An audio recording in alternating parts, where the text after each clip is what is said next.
वो एक होती है ना जी, नालायकी होती है, और एक होता है कि आप किसी के खिलाफ किसी को डुबोना चाहते हैं। यहाँ नालायकी का आंसर ज़्यादा लगता है, क्योंकि एक मुझे लगा पहले साल जो 600 अरब का रेवेन्यू का शॉर्टफॉल था, वो बुनियाद रख दी इन्होंने, अपने आप को फंसा लिया, उससे बाहर नहीं निकल सके। फिर एक और स्कैंडलस मूव इन्होंने की, वो GIDC, आधा तुम्हारा आधा, 300 अरब रुपया, 150 तुम्हारा 150 हमारा। फिर जनवरी 2019 पे आ जाएं, गंदम 5 लाख टन एक्सपोर्ट कर दो, एक्सपोर्ट कर दी। ECC ने अप्रूव किस किया। रेट पे की? और आप किस रेट पे इंपोर्ट कर आप रहे डबल हैं? रेट पे इंपोर्ट कर लो, इंपोर्ट कर रहे जबकि हैं। पता है कि मार्च के महीने में सिंध की क्रॉप आनी शुरू हो जानी है और तो मैं अप्रैल से आपको कह पंजाब रहा की हूँ आ ना, जाती है। ये फैसले जो आप देयर कर आर रहे सो हैं। Many issues.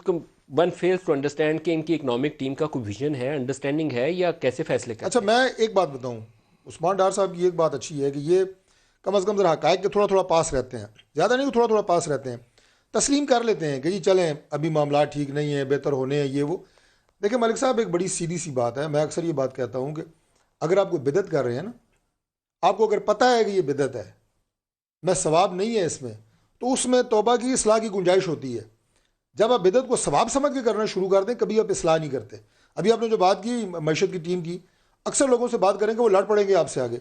भाई पहले आप तस्लीम करें इस बात को कि हमारी कमज़ोरियाँ कहाँ कहाँ हैं, मुल्क उनसे कितना मुतासर हो रहा है, आम आदमी की ज़िंदगी कितनी मुतासर हो रही है, सरमायादार कारखानेदार पाकिस्तान के अंदर जो लोग इन्वेस्टमेंट लेके आ रहे थे, जो यहाँ पे इंटरनल लोग जो इन्वेस्टमेंट करते हैं, वो कितने मुतासर हो रहे हैं, आपकी टैक्स की पॉलिसियों से कितने लोग मुतासर हो रहे हैं, इसलाह की गुंजाइश निकल आएगी।